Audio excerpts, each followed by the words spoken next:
안녕하세요. 유니쌤의 자궁리셋 한의사 김윤입니다. 방광이 아프다, 이런 방광 통증을 느껴보신 적이 있나요? 네, 일단 방광 통증을 느끼는 가장 흔한 원인은 방광염인데요. 그런데 방광염이 아닌데 방광이 아픈 질환이 있어요. 바로 방광 통증 증후군입니다.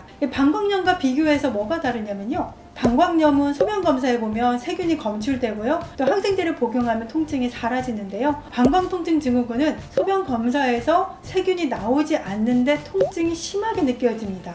이 통증이 소변을 볼 때만 있는 것이 아니라 소변이 조금만 차도 통증이 시작됩니다. 소변이 마려워서 소변을 보는 게 아니라 아파서 소변을 보게 되는 거예요. 이 소변을 보고 나면 통증이 조금 덜해지게 되죠. 하지만 또 잠시 후에 또 소변이 차면 또다시 아파지기 시작합니다. 네, 이것이 계속 반복되는 거예요. 하루 24시간 365일 계속된다라고 생각해 보세요. 정말 일상생활을 하기 힘들 정도로 굉장히 고통스러운 질환입니다. 이처럼 방광에 통증이 느껴진다고 해서 방광통증 증후군 혹은 통증성 방광증후군이라고 합니다. 또 이 질환은 방광염처럼 갑자기 생기는 것이 아니라요, 조금씩 몇 년에 걸쳐서 서서히 진행이 됩니다. 점점 심해져서 참지 못할 때 이곳저곳 다니다가 저를 찾아오시는데요, 며칠 전에도 50대 여성분이 아랫배를 막 이렇게 부여잡고 아주 힘든 얼굴로 저를 찾아오셨어요. 이분은 낮에는 통증이 참을만 한데 밤에는 통증이 너무 심해서 1시간마다 통증이 느껴지고 또 자주 소변을 봐야 하다 보니까 밤에 잠을 거의 못 자고 거의 우울증 단계셨어요. 그래서 오늘은 방광이 아픈 질환, 방광통증 증후군에 대해서 이야기를 해보려고 합니다. 우선 좋아요, 구독 부탁드립니다.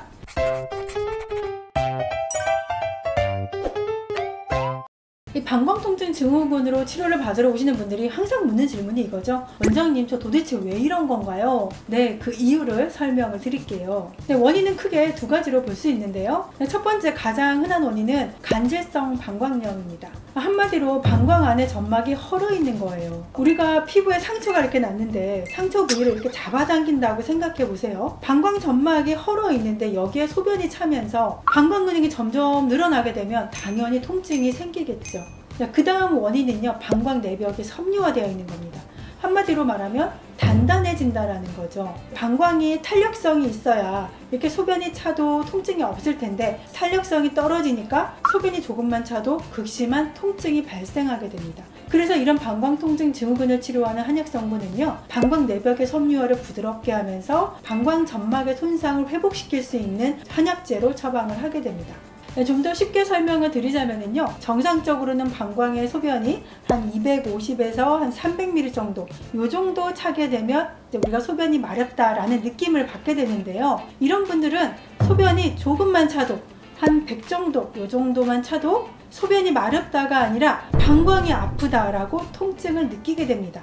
그리고 소변이 점점 차오르면서 통증 강도가 점점 심해지는데요, 통증이 심하다 보니까 자주 소변을 보게 되고 소변 양은 적은 거죠. 아니, 도대체 얼마나 아프길래 잠을 못 잔다는 거야? 네, 저희 환자분들 표현에 의하면요, 고춧가루 뿌려놓은 것 같다, 칼로 찌르는 것 같다, 혹은 방광이 터질 듯이 아프다, 특히 밤에 더 아파서 자다가 잠을 깨는 경우가 있어서요, 아예 진통제나 진정제를 드시고 주무시는 경우도 있었어요. 게다가 이 통증이 방광 부위뿐만이 아니라 골반이나 허리까지, 그리고 앞쪽으로는 질 주변이나 요도 입구 항문까지도 통증이 전파되고요, 당연히 성관계 시에도 성교통이 생기게 되죠. 남성도 마찬가지로 생식기 주변으로 통증이 생기다 보니까 전립선 비대증이나 전립선염으로 오진되기가 쉽습니다. 심한 방광 통증이 있을 때 방광통증 증후군 외에도 방광 내 결석이나 방광암에 의해서도 통증이 생길 수가 있으니까요, 꼭 비뇨기과 검사를 받아보시고요, 통증이 해결되지 않을 때에는 한약과 침치료 등의 도움을 받아보시는 것도 좋습니다. 오늘도 도움이 되셨다면 주변 분들께 공유 많이 부탁드리고요, 다음에는 방광통증 증후군 관리 방법 5가지에 대해서 말씀드리도록 하겠습니다.